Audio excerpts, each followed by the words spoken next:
Corona संक्रमण के चलते एक बार फिर हुआ स्थगित विजयादशमी का चल समारोह। फीका दिखा रीवा का दशहरा।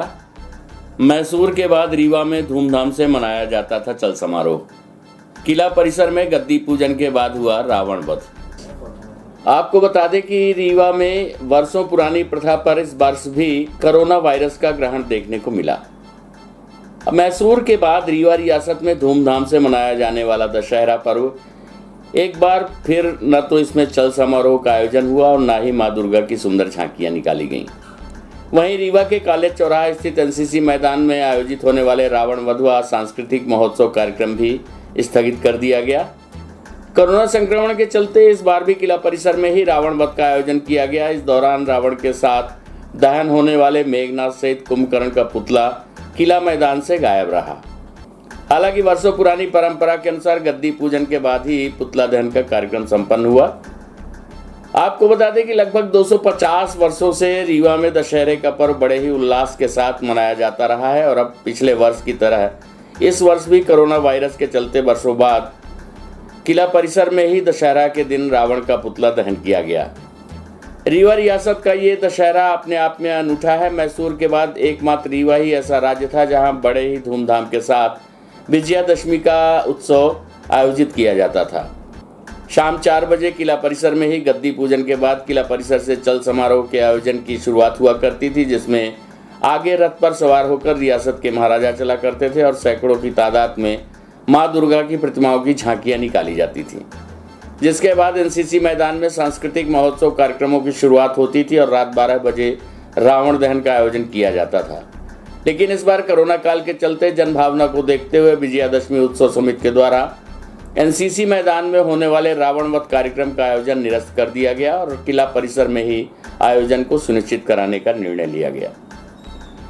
आपको बता दें कि रीवा रियासत का दशहरा अपने आप में एक अलग महत्व रखता है। राजघराने में रीवा महाराजा सहित राजपुरोहितों द्वारा पहले गद्दी में विराजे महाराजा धीराज के पूजन का आयोजन किया जाता था। इसके बाद रीवा रियासत के महाराजा किला परिसर पहुंचने वाले लोगों को संबोधित करते थे और वर्षों पुरानी परंपरा के तहत रीवा की प्रजा आज भी उनका न्यौछावर कर उनसे आशीर्वाद लेती है। फिर झांकियों का चल समारोह प्रारंभ होता है।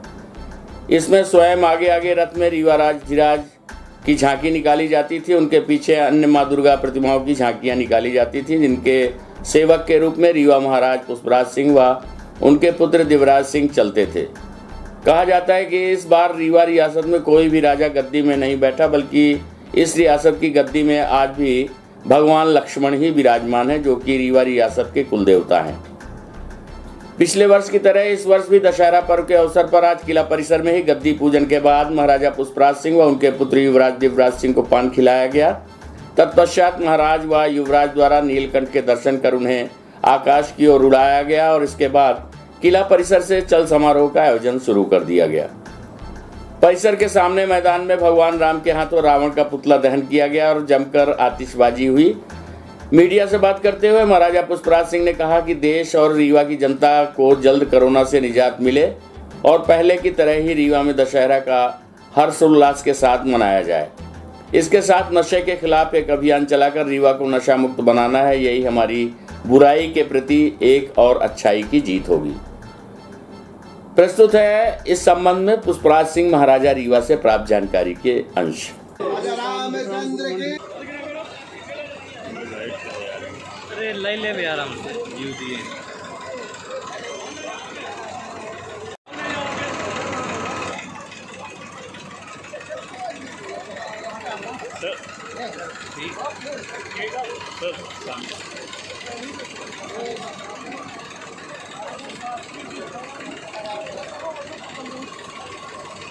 भैया भैया भैया सामने से भैया भैया भैया सामने से।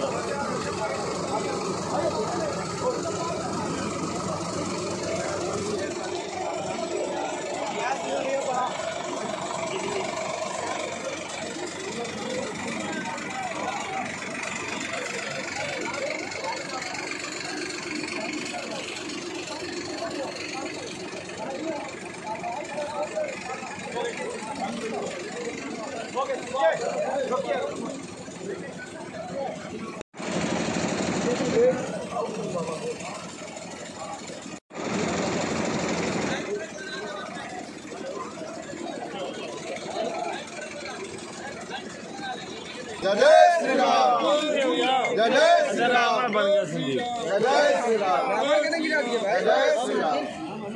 बंधो गद्दी की, बंधो गद्दी की, रीवा बांधवेश महाराज की, बाबा महामृत्युंजय। जय जय श्री राम, जय श्री राम। पीछे हैं भाई, पीछे आप लोग पीछे रहिए। इधर देखिए, जय श्री राम। हो गया पीछे पीछे पीछे लागा बूढ़ी आप।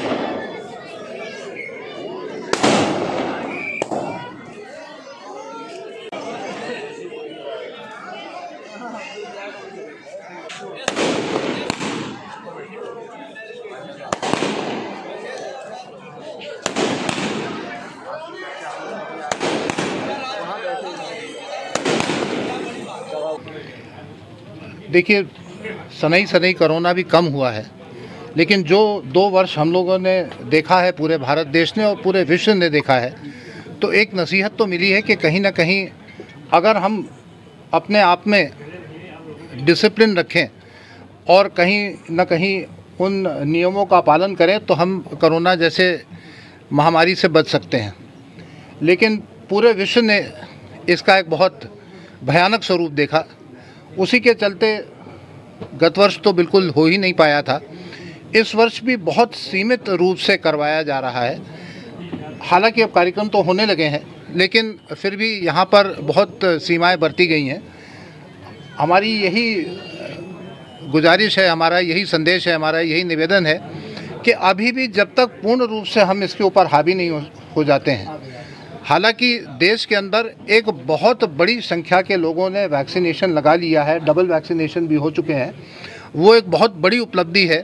और जहां भारत की जनसंख्या और भौगोलिक उसका क्षेत्रफल कनाडा, यूएसए, ऑस्ट्रेलिया, इन सारी जगहों से, चाइना, रूस के अपेक्षा कहीं कम है, लेकिन हमारी जनसंख्या ज़्यादा होने के कारण फिर भी जितना हम लोगों ने मेहनत करके और सरकार ने काम करके इसको वैक्सीनेशन करवाया है, वो निश्चित रूप से एक बहुत अच्छी बात है, बहुत ही पॉजिटिव बात है। और उसका फल मिल भी रहा कि दरें अब बहुत घटी हैं, लेकिन अभी भी सावधानी हमें ज़रूरी है। मैं आज के उपलक्ष्य में दशहरा की सबको कोटि कोटि शुभकामना देता हूँ। भगवान महामृत्युंजय और देवी माँ से प्रार्थना करता हूँ कि सबको सुरक्षित, समृद्ध और स्वस्थ रखे, भारत आगे बढ़े, विकसित हो और उत्तरोत्तर हम प्रगति के पथ पर चलें। रिमही जनता के लिए कुछ संदेश? रिमही जनता तो हमारे हृदय में है, तो वो हमारा परिवार है, तो निश्चित रूप से उनके लिए भी यही संदेश है कि आप स्वस्थ रहें, निरोग रहें। और एक और बात, और विकास के लिए हम और तैयार हों और कोशिश करके जो भी नशा है उसको भी हम समाप्त करें। कल हमारी बात एसपी साहब से हो रही थी और हम लोग एक कार्यक्रम में साथ में थे, नृत्य रागों में, और वहाँ पर भी हमने यही कहा था और यहाँ पर भी मैं यही कह रहा हूँ कि वो हम नहीं चाहते हैं कि उड़ता पंजाब जैसा उड़ता रीवा हो जाए। हम चाहते हैं कि स्थायी रीवा हो, समृद्ध रीवा हो, विकसित रीवा हो और पुलकित रीवा हो, शिक्षित रीवा हो। हमको उड़ता पंजाब जैसे नहीं बनना है। धन्यवाद।